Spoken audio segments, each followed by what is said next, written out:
Hello everyone, this is Dr. Ndudi Raymond. I'm here with a series I want to start up. I want to start up a series called Real Stories with Real Lessons. And these stories are going to be real stories around the events in hospitals across the nation. I'm going to be bringing them up so that we learn lessons from them. The first story is going to be the story of a couple that came to a hospital. They came looking for, they came to secure an abortion for the woman because they had said that the woman is pregnant for their third baby and that they are not ready to have a third baby. The plan is just for two children. And because of the hard economic situation in the country, they are not ready for a third baby. So they wanted to secure an abortion from that hospital.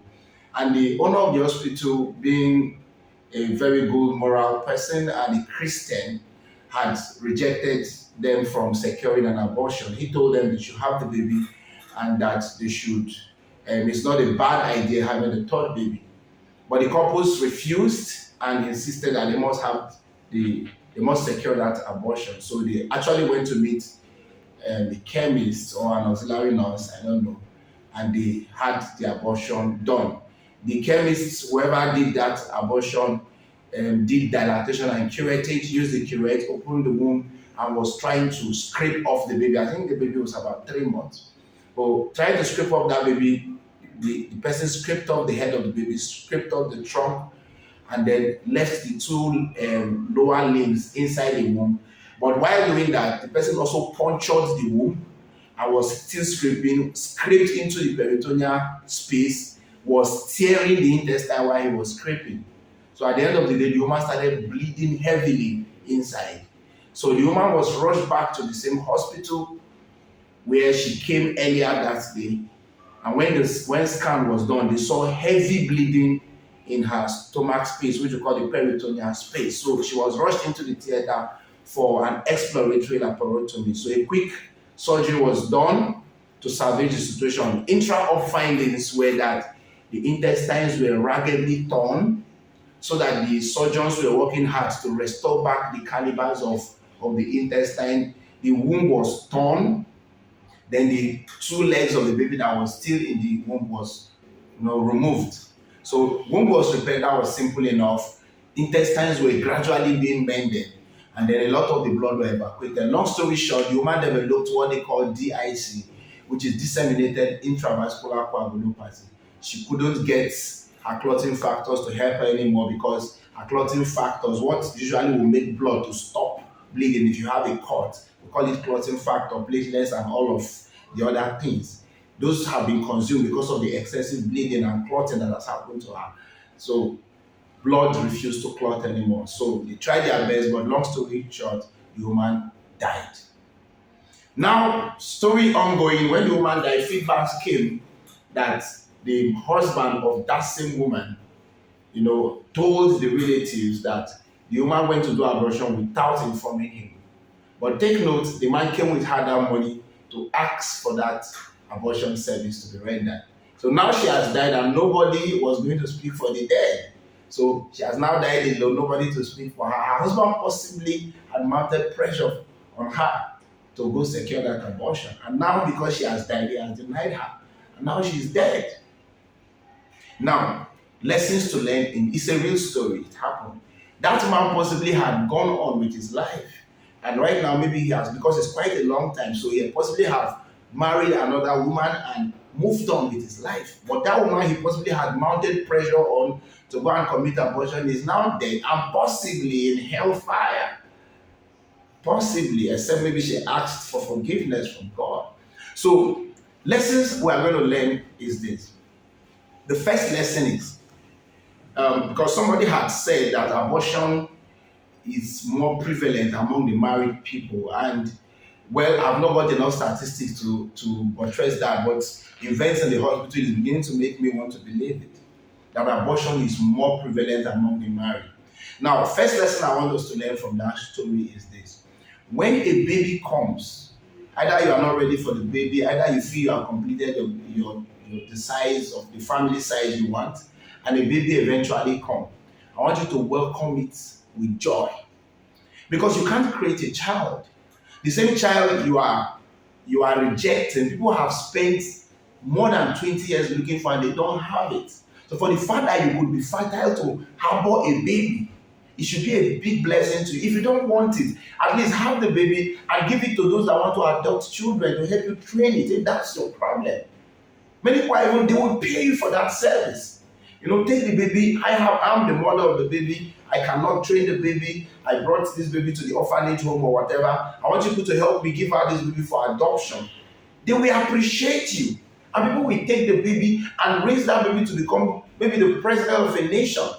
So you don't need to abort the baby. So any baby that comes to you, see it as a blessing. There are many ways to take care of that baby in case taking care of the baby becomes a frustration to even for the singles that are going to secure abortion. You don't need to do that. Have the baby, take the baby to the motherless home.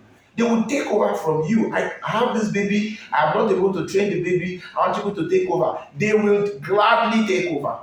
Gladly, they will take over. In fact, they may even pay you for it.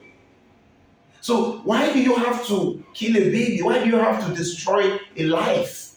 Because you think you do not have capacity to have a baby. So you don't have to do that. So anytime a baby comes, rejoice and have it. Now, another reason why people would opt for abortion, apart from the family side, is when the baby comes earlier than they expect. Maybe they are breastfeeding the child and the baby is just 4 months old, breastfeeding, and now they check pregnancy is positive. And they say, doctor, no, I must remove it. Hey, calm down. It happens to many couples. It's a very frequent happening. You are not the only person. Take note, you are not the only person it has happened to. It has happened to so many couples. And the fear is, what will my friends say? They are going to laugh at me. And that's more important to you than having that very beautiful guy or girl that is going to be the governor of a state or the president of a nation or a medical doctor or an engineer or a lawyer. So you terminate that life because of what people will say. And people that are even saying it are those that have even done abortion before. People that know how to laugh at you are the ones that are even the culprits in doing the same thing. So please see every baby as a gift from God. You don't have to remove it. You don't. You don't have any justification morally and even financially if you argue to remove a baby. Have that baby. Neglect what you think people have. Look away from it. Please don't ever remove a baby. So please, no matter what happens, look at that woman's feet. Because she bowed to the pressure of maybe her husband or maybe the society. And now she is dead. And they have denied her even her death. And her children are now going to spend the rest of their lives with another woman who the man is going to marry and will not be able to receive enough motherly care from them because it's normal, that's what happens. So please don't ever fall victim. Always know that the decision to remove a baby is a 50-50 thing. Your life may be at risk. Don't ever remove a baby, no matter what reasons that come on you. If you don't want to have the baby, there are so many modalities to help you raise that baby up. The world is beginning to advance. In fact, give back to the baby and go and drop it in the front of a motherless baby home. Just look for one basket. That basket that looked like the one they used to keep Moses in the river that Pharaoh's daughter came to see. Look for that type of basket, put the baby, and drop the baby close to a motherless baby's home. If somebody will not take the baby, that baby will become. In fact, when you see that baby, you will be. In fact, if you didn't regret it, you will be happy that you did what you did. So stop destroying the life of young people. You don't have to do that. Don't ever try to remove a baby. Lesson number two, and that's quite very, very important. Now, if you don't want to have a baby as a mother, when you deliver a baby, there is the puerperal period, the time when a woman cannot be pregnant. That is the first 6 weeks after she delivers. That's when the body is trying to get back to the pre-pregnancy state. At that state, at that level, you can't get pregnant. But after 6 weeks of delivery, you can get pregnant for many of the women. There are some women that will still not be able to get pregnant because they are breastfeeding. It happens to a few women. But some will get pregnant. So what to do is to get back to your health care provider, allow him assess you, and make a good contraceptive decision for you. Either he uses oral contraceptive, or he does implants for you, or injectables, or IUDs, intrauterine devices, whatever is most suitable for you is decided, and it allows you for a good child spacing, and also allows you to decide if you don't want any child again. Of course, it helps you to stop bearing children. But if a child eventually enters, please have that baby. Many people have come to my office asking me to do abortion for them because the baby entered when they didn't want. And I advise so many of them leave the baby. So many of them have come back with a whine to appreciate me. Because nobody leaves a baby and regrets it. I have noticed it. Nobody leaves a baby and regrets it. Many of them have even named their baby after my name or after my hospital's name, because they are so excited that I was able to advise them to let the baby. And many of them are enjoying it. Nobody, I've never seen one person that left his baby and the baby grew up, saw the baby playing around, playing football with others, and they were like, oh, I would have removed this baby. It has always been the case. So please keep your baby, and don't say they are going to laugh at me because the baby came earlier. No, please don't let it happen. So in case you don't want the baby at some time, there are methods to handle it. Then the third lesson I want you to learn from that story is become God-fearing. If you are God-fearing, abortion would not have been an issue for you. If that woman was born again, if that woman had aligned her life with the fear of God and not with what people will say. You know, people have lived their life with what people will say and not what God will say. But those that have aligned their life with God, they are more concerned. Even if I got pregnant earlier than I expected, my expectation is that I'm not going to do abortion because of what people will say. I fear God. You can laugh at me. If having a baby is a shame in quotes, then fine. I can bear the shame because I want to keep to the fear of God and to His commandment. So giving your life to God makes you take right decisions. If that woman was born again, she would have been alive by now, because abortion would not have been the decision she would take. So many people have made wrong choices because of their lack of decision to follow God. Following God aligns your decisions, influences your perspective, changes your worldview and your horizon in such a way that, so much so, that your life becomes beautiful for it. But when you are not with God, you care so much about what people say. You care so much about what society thinks and not what about God thinks. So your decisions are going to be weird, are going to be irrational. And many people have killed themselves because of what people will think.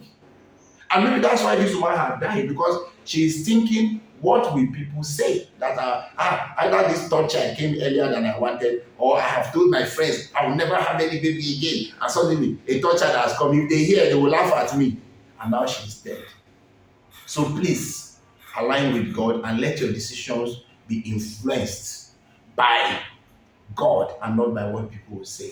It can be very costly and very deadly. So my advice for everyone today is, anytime, I want to re-emphasize it, anytime a baby coming, whether it's planned for or is not planned for, see it as a gift from God. And I have noticed, I've told so many people that those babies that come at unwanted times ends up becoming very wanted baby. They become the babies that become the star babies. Many of them, I've met quite some of them. Do many of them have those story? My mother didn't want to have me, and sometimes they become who is the anchor of the family. So please, you better stop taking wrong decisions that will jeopardize your life and the life of your children that are already there waiting for you. And finally, I think I have a last lesson. The last lesson is that I noticed that most of all of these things end up with the women. A man and a woman, even for those that are not married, they commit fornication. And eventually, it's the woman that will get pregnant. It's the one that will still go to secure abortion. She's the one that will feel the pain of the abortion. She's still the one that may have her womb compromised and not be able to bear children again. And the man will leave her man by another woman that can bear children for him. So the women folk seem to be suffer so much in this whole circle of events. So I would want to encourage the women that as much as possible, don't let any man pressure you beyond measure to do what you know is wrong. Insist for the right. If a baby is there, have it. Have the baby. I was telling some people that I've seen some even celebrities that have just one child, and I was wondering if they didn't have this child, I don't know what they would be holding on to by now. And they had it at the time when maybe people would have mocked them. But right now, it's at least they have somebody they can pick a phone and call and he answers them. So don't ever make that mistake. God bless you. I want you to subscribe to this channel. This is Word Impact TV coming on to you through the Facebook and then in the YouTube, and then we have all of the other channels, Instagram, TikTok, and all of that. I'd like you to subscribe, most especially on YouTube. We want to generate a stream of community of people that will be churning out these things too. We think we have a lot to share on the internet space, and that's why we are coming up with an assignment. We have an assignment and a target. So what I want you to help us do is ensure you don't just watch and walk away. Stop to subscribe and then like and then click the notification button, and then you can share our videos. We have a lot of content. I'm going to be coming back again, still on this series on real stories with real lesson. God bless you. Stay out of trouble.